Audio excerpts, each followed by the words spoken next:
Hello guys, thank you so much इतना प्यार और सपोर्ट करने के लिए। मैं हूं Nikunj Tomar and welcome to my channel.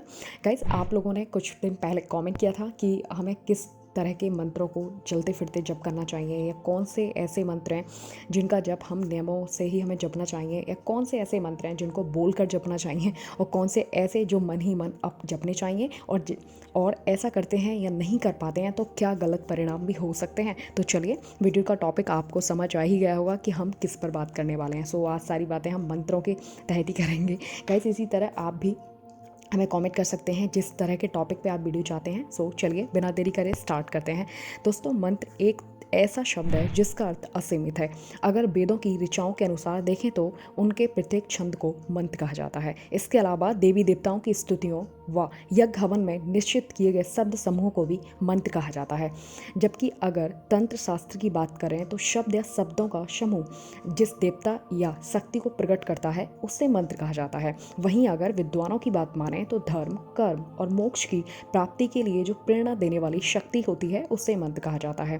कुछ ऐसा भी मानते हैं अदृश्य गुप्त शक्तियों को जागृत करके अपने अनुकूल बनाने वाली विद्या को मंत्र कहा जाता है। उम्मीद है आपको काफ़ी हद तक समझ आया होगा कि मंत्र का अर्थ क्या है। हम सभी वैदिक काल से सुनते आ रहे हैं, मंत्र बहुत शक्तिशाली आयाम है अगर उसे सही ढंग से सिद्ध किया जाए और जपा जाए, क्योंकि ये ब्रह्मांड की सकारात्मक ऊर्जा को खींचते हैं। इसके अलावा आप मंत्रों को अपनी दिनचर्या में हिस्सा बना सकते हैं, उसको शामिल कर सकते हैं, और कुछ लोग ऐसा नियमित रूप से करते भी हैं। अब सबसे पहले डिस्कस करते हैं कि जाप कितने प्रकार के होते हैं। जाप 3 प्रकार के होते हैं। पहला, मानसिक जाप, ये मन से होता है, इसमें किसी प्रकार की शारीरिक प्रतिक्रिया नहीं होती है।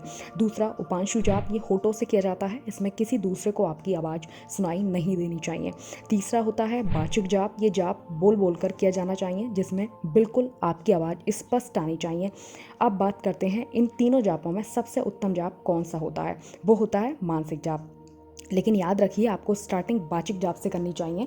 मतलब पहले सवा महीना तक बोल बोल कर जाप कीजिए, फिर अगले सवा महीना उपांशु जाप यानी होठों से बोल कर कीजिए। होठों से मतलब आपकी वॉइस नहीं जानी चाहिए दूसरे को, जिसमें किसी को आपकी ध्वनि नहीं जानी चाहिए। तथा इनके साथ मानसिक जाप कीजिए। मानसिक जाप शुरू काफ़ी करना कठिन होता है, इसलिए हमें वो नहीं करना चाहिए, लेकिन डेली अभ्यास से वो धीरे धीरे आपके माइंड का हिस्सा बन जाता है, प्रोसेस में आ जाता है ब्रेन की। फिर एक दिन ऐसी अवस्था आ जाती है कि आपको उस तरह मानसिक जाप करने की ज़रूरत नहीं रहेगी, वो बस मन ही मन में चलता रहेगा, और ये कुछ दिनों बाद एक शक्तिशाली प्रक्रिया के रूप में आपके अंदर उभरेगी। जैसे आपकी धड़कन बस चलती रहती है, सोचने की ज़रूरत नहीं होती है ना। आगे बढ़ते हैं। फिर ये जब एक ऐसा कह सकते हैं अजपा जब बन जाएगा जिसे आपको जपने की नीड नहीं रहेगी। आगे बढ़ते हैं। जो आपकी सांसों के साथ स्वयं ही आपके शरीर में चलता रहेगा। ये जप सबसे जो जप होता है, जितनी अवस्था आपने देखी होंगी, ये जप की सर्वोत्तम अवस्था मानी जाती है। अब सबसे महत्वपूर्ण पहलू पर बात करते हैं, किन मंत्रों का जाप चलते फिरते किया जा सकता है। इसमें 2 प्रकार के मंत्र होते हैं। एक गुरु मंत्र, जो गुरु के द्वारा दिया जाता है, और ये पहले से ही चेतन तथा सिद्ध किया होता है। इसमें पहले से ही इतनी ऊर्जा होती है कि इनकी साधना करने से या पूजा वगैरह या आध्यात्मिक प्रक्रिया में इसे शामिल करने से आपको जो रिजल्ट या ऊर्जा का जो स्तर होगा वो कई गुना बढ़ जाता है, और कुछ दिन जाप करने से इसके फल आपको देखने को मिलने लगते हैं।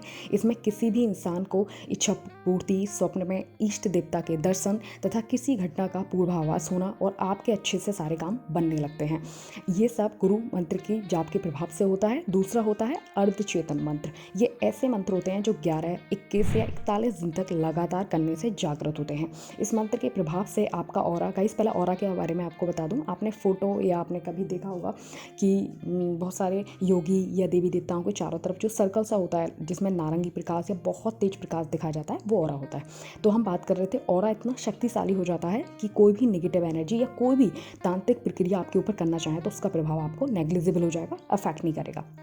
जब ये जाप सिद्ध हो जाते हैं तब इन्हें आप चलते फिरते कर सकते हैं। ये तो हमने इनके प्रकारों की बात समझ ली। अब हम डीपली समझते हैं। जो मंत्र चलते फिरते किए जा सकते हैं उनको षडाक्षरी मंत्र कहते हैं। जैसे ओम नमः शिवाय का मंत्र है। इसके अलावा बीज मंत्र है जो महाकाली माता का होता है, क्रीम वाला मंत्र, ठीक है।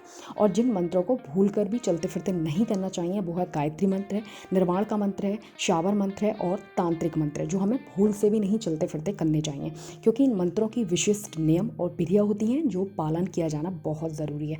इसके अलावा अगर आप चाहते हैं कि इन मंत्रों का फल कई गुना अधिक हो तो किसी मंदिर या नदी के किनारे घाटों पर करने से इसका फल कई गुना बढ़ जाता है।